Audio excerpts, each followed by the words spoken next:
2, jurusan Ilmu Pemerintahan. Video ini saya buat untuk memenuhi tugas MIT dengan mata kuliah Pemerintahan Nasional dengan dosen pengampu Ibu Yunitawati Lapansa, SPD MSc. Hal yang akan saya bahas yaitu bentuk pemerintahan Indonesia.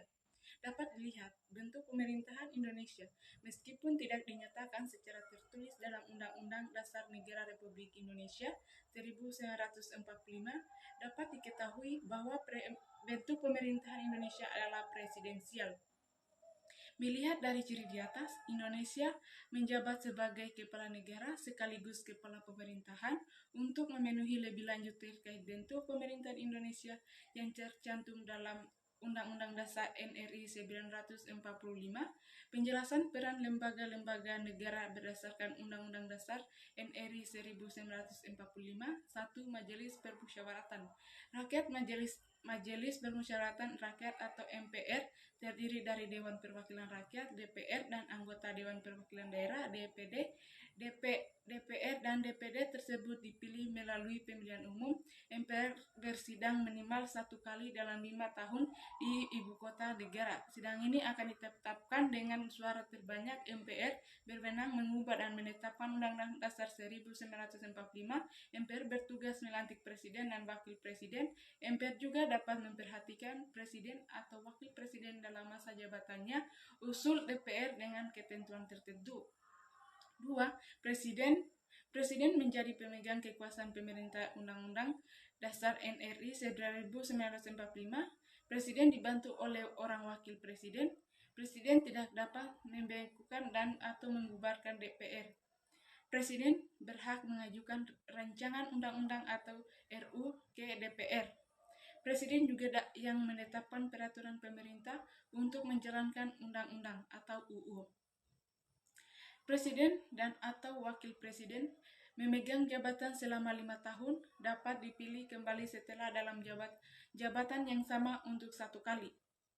Artinya, seorang presiden dan atau wakil presiden dapat menjabat selama 2 periode.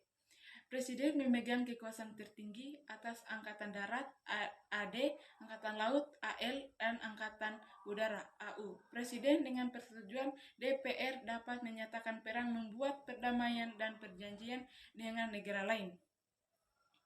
Presiden dapat menyatakan keadaan bahwa dengan syarat dan ketentuan tertentu, Presiden mengangkat duta dan konsul dengan memperhatikan pertimbangan DPR.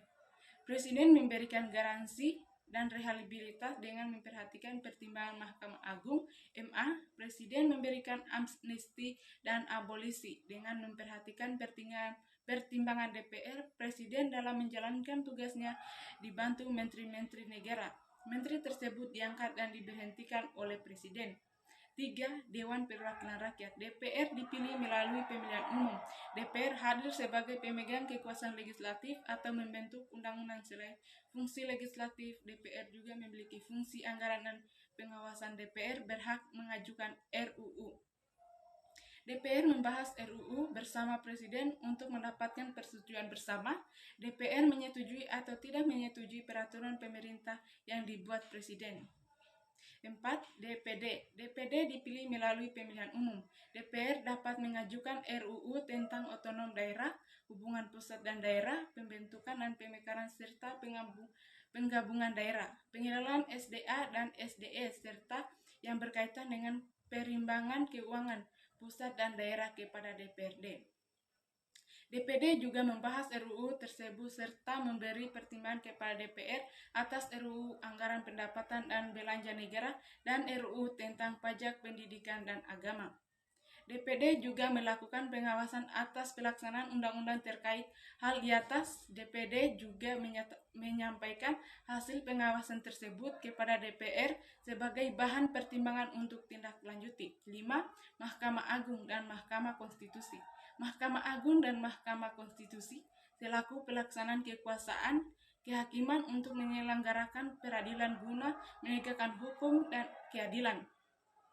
MA mengadili di tingkat keasasi, menguji peraturan perundang-undangan di bawah undang-undang terhadap undang-undang dan mempunyai wewenang lainnya.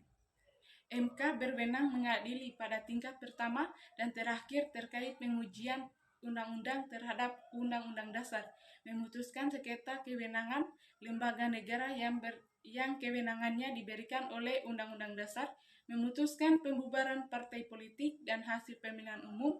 Demikian penjelasan terkait bentuk pemerintahan Indonesia beserta lembaga di dalamnya.